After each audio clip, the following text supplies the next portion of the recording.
आज की क्लास में रिपोजिटरी किस प्रकार से कॉन्फ़िगर करते हैं उसके बारे में बात करने वाले हैं। तो देखो, या यम अपडेट -y कमांड चलाए तो भी या कुछ रिस्पॉन्स नहीं है क्योंकि रिपोजिटरी कॉन्फ़िगर नहीं है। तो इससे पहले अपन माउंट कर लेंगे। तो देखो, df-h कमांड से देखेंगे तो कहाँ माउंट है, /dev/sr0 में माउंट है ISO। तो उसको mnt पे माउंट करेंगे।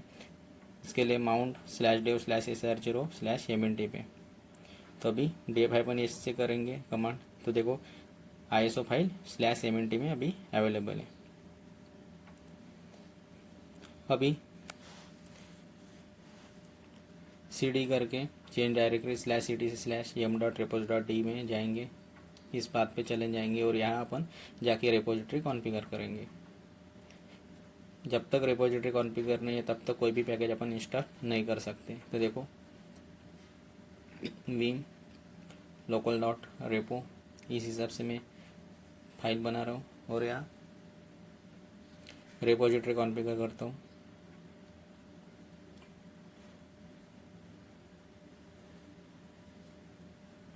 यहाँ इंसर्ट के लिए आई प्रेस करेंगे।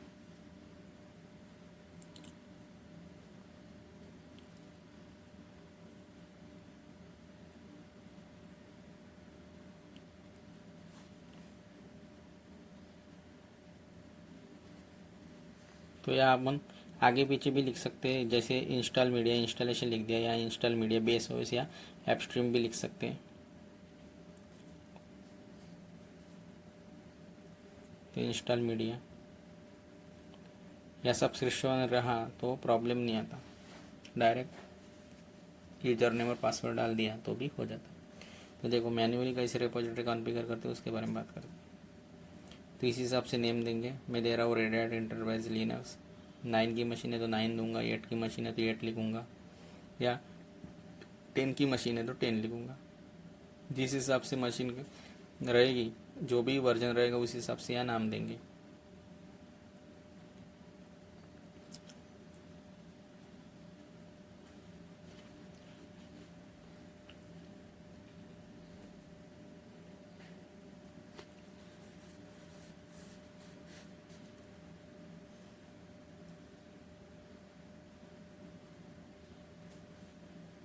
Metadata underscore expire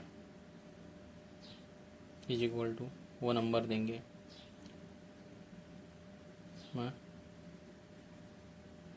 GPG check equal to 1।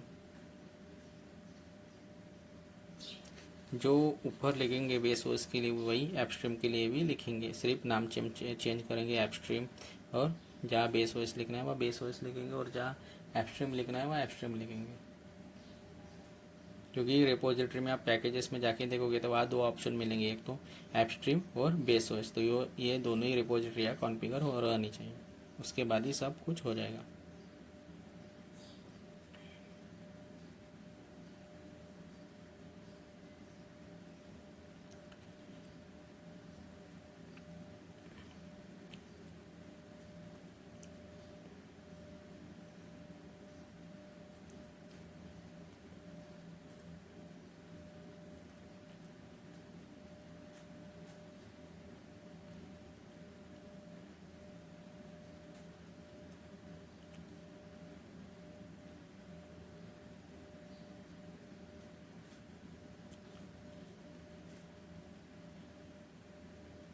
यह मेरे से गलती हो गई थी, तो बाद में मैंने उसको चेक किया, तब समझ में आया, तो बाद में उस चेंजेस करके रिपोजिटरी कॉन्फ़िगर कर लिया। देखो,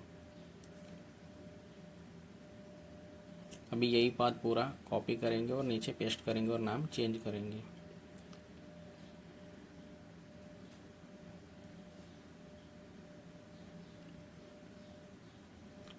जहाँ बेस यूआरएल में 2 स्लैश दिए वहाँ 3 स्लैश चाहिए थे, तो बाद में ध्यान में आया। ये लिखते लिखते बाद में समझ में आता कि अपनी गलती कहाँ हो गई है।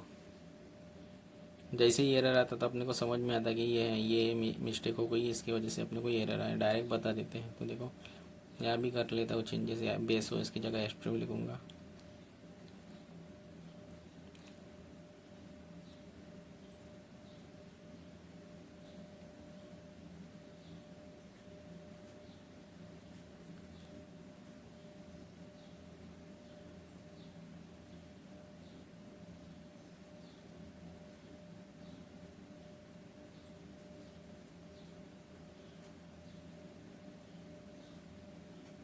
जिस हिसाब से नाम रहते उसी हिसाब से लिखना पड़ेगा, क्योंकि लिनक्स एक का केस सेंसिटिव ऑपरेटिंग सिस्टम है।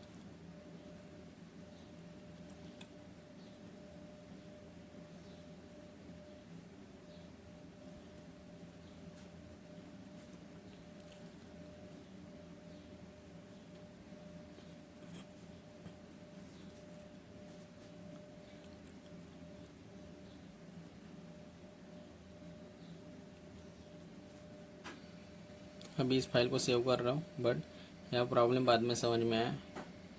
अभी देखो रिपोजिटरी चेक करते हैं, बाहर आएंगे cd कमांड से yum.repo.repolist all yum repolist all check करेंगे तो देखो यह मेरे को इनेबल शो कर रहा है। बट जैसे ही पैकेज में इंस्टॉल करता हो तो देखो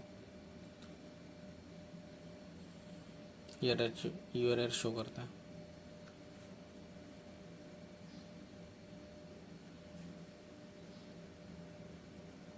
yum install -y httpd, ये देखो एरर शो कर रहा है। तो अभी वापस जाएंगे रिपोजिटरी में और इस प्रॉब्लम को सॉल्व करेंगे।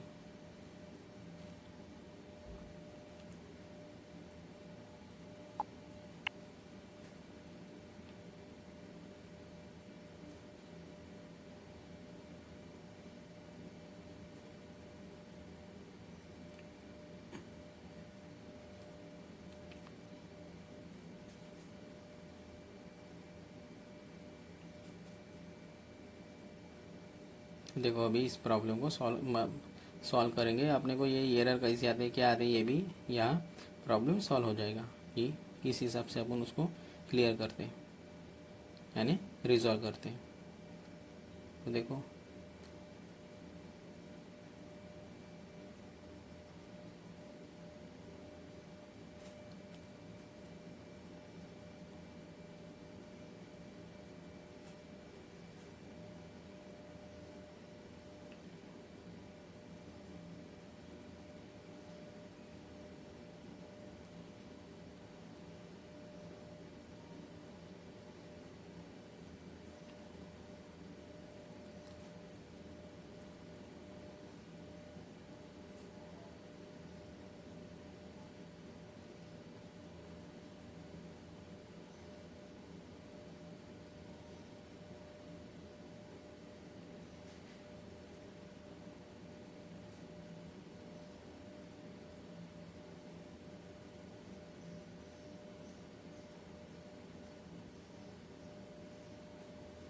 देखो अभी बाहर आते हैं और यहाँ पे देखो पैकेज इंस्टॉल करते हैं। अभी देखो ये हम इंस्टॉल -y देखो तो HTTPD का पैकेज यहाँ भी इंस्टॉल हो रहा है। तो देखो इस हिसाब से अपने को रिपोजिटरी कॉन्फ़िगर करना पड़ता है, तभी यहाँ पैकेज इंस्टॉल कर पाएंगे या कुछ भी काम कर पाएंगे, अदरवाइज़ यहाँ अपन कुछ नहीं कर पाएंगे।